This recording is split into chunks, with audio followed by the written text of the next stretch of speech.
গুৱাহাটীৰ বুৰঞ্জী নাম প্ৰাগজ্যোতিষ বৰুৱা। গুৱাহাটী, গোৱা মানে তামোল আৰু হাট মানে বজাৰৰ পৰা উদ্ভৱ হৈছে গুৱাহাটী।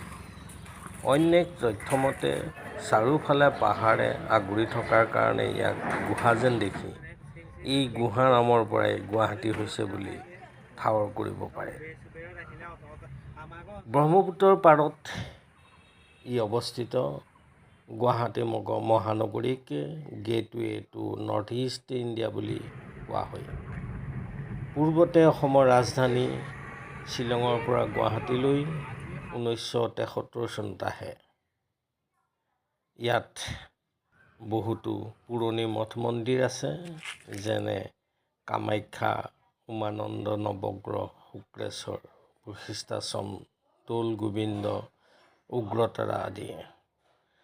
মহানগৰৰ মাটিকালি 328 বৰ্গ কিলোমিটাৰ অৰ্থাৎ 128 বৰ্গ মাইল আৰু যান-বাহনৰ নম্বৰ AS01 কামৰূপ মহানগৰ আৰু AS25 কামৰূপ গ্ৰাম্য মহানগৰ।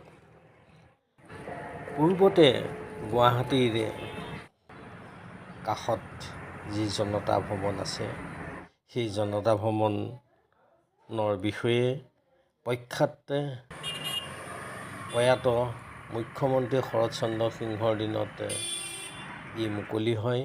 1975 চনত এইজনা মুখ্যমন্ত্ৰীৰ নিৰ্দেশত প্ৰৱেশ কাউণ্টাৰত বড়ো, কাৰ্বি, মিচিং, ৰাভাৰ যুৱতীসকলক নিয়োজিত কৰিছিল আৰু সকলো কাম যাতে সকলোৰে সন্মুখতে হ'ব পাৰে তাৰ বাবে মন্ত্ৰী আমোলাৰ পৰা চতুৰ্থ বৰ্গৰ চাকৰিয়াল সকলো মুকলিকৈ আৰু একেলগে বহাৰ ব্যৱস্থা কৰা হৈছিল। তাৰ পৰৱৰ্তী দিনত এয়ে হৈছিল জনতা ভৱন। বৰ্তমান ইয়াৰ পৰিৱেশ আটক-ধুনীয়া। গুৱাহাটী মহানগৰীৰ পশ্চিমে লোকপ্ৰিয় গোপীনাথ বৰদলৈ আন্তঃৰাষ্ট্ৰীয় বিমানবন্দৰ আছে আৰু গুৱাহাটীত বিশ্ববিদ্যালয়, কটন বিশ্ববিদ্যালয় আছে। গুৱাহাটীলৈ ট্ৰেইন, বাছ, এৰোপ্লেন লগতে জল পৰিবহণৰ যোগেদি আহিব পাৰে। থকা খোৱাৰ ভাল ব্যৱস্থা আছে পল্টন বজাৰত বা অন্যান্য ঠাইত। বিশ্ৰামৰ পাছত বহুতো টুৰিষ্ট স্পট যেনে উগ্ৰতাৰা মন্দিৰ, বশিষ্ঠ, জৌৰপুখুৰী, দীঘলী পুখুৰী, নৱগ্ৰহ মন্দিৰ, বশিষ্ঠ আদি চাব পাৰে।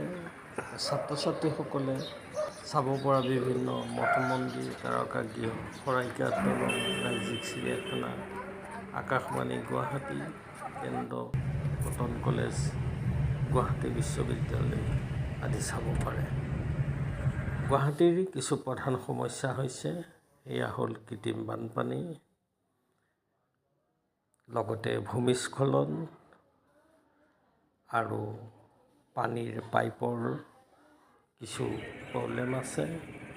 গুৱাহাটীৰ পৰা অন্যান্য ঠাইলৈ যাবলৈ কিছু দূৰত্ব উল্লেখ কৰিছোঁ। কাজিৰঙালৈ গুৱাহাটীৰ পৰা 217 kilometre, Itanagar 420 kilometre, Imphal 490 kilometre, টাৱাং 530 kilometre, Dibrugarh 445 kilometre, Dimapur 270 kilometre, Tinsukia 490 kilometre, Lumding 220 kilometre, Sadiya 530 kilometre, Darjeeling 590 kilometre আৰু শিলচৰ 340 কিলোমিটাৰ যে থুলমূলকৈ দূৰত্ব কিছু উল্লেখ কৰা হৈছে। গতিকে আপোনালোক গুৱাহাটীলৈ আহক আৰু নিজে উপভোগ কৰক।